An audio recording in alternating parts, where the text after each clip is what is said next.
I have something to talk about that's kind of scary. One of my friend's grandma apparently has stomach cancer again. Everyone I know is getting sick. So apparently my friend's grandma had to stop working or whatever. I'm not sure what they were even doing to begin with, but she's been feeling sick for the past few weeks, and apparently her stomach cancer is coming back, and that's why. So she's been unable to work, and she had to quit her job. So I don't know. Everyone is getting sick. I feel like the only person I know right now that's not sick and has a bunch of health problems is Greg, which makes no sense because he has like one of the most unhealthy lifestyles of anyone I've known. But it's like, ironically, Greg is probably one of the healthiest people that I personally know, other than one of my other friends that has a bunch of health problems. But I know that one of my cousins has health problems. She has an eye disease that's made her like 50% blind in one eye, and she has to go to the doctor like every 3 to 6 months to make sure that it doesn't get worse. Otherwise, she could possibly become completely blind in that eye. And then there's my sister that also has a bunch of health problems that she can't even go to the doctor for because she can't afford health insurance and she lives by herself. Yeah, I know what that feels like. Believe me, I know what that feels like, damn it.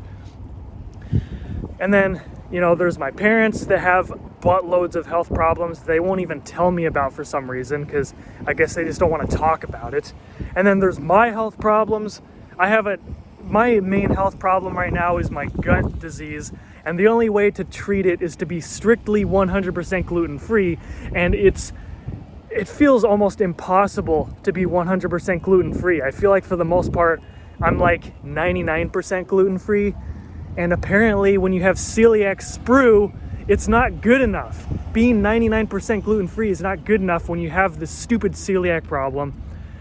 So lately I've been desperately on an endless journey.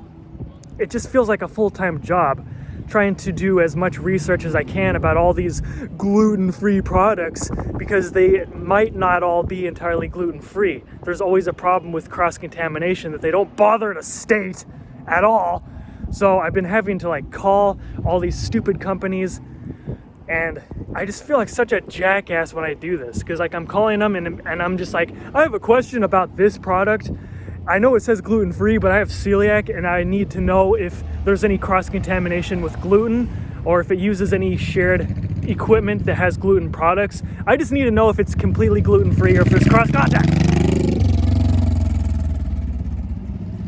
That's basically the kind of shit that I've been having to deal with. And that's why I feel like I've been so busy over the past month or so. Even though I don't even have a damn job anymore, I still feel like I'm working full-time anyway, because these health problems and this gluten drama is a full-time job that doesn't even pay.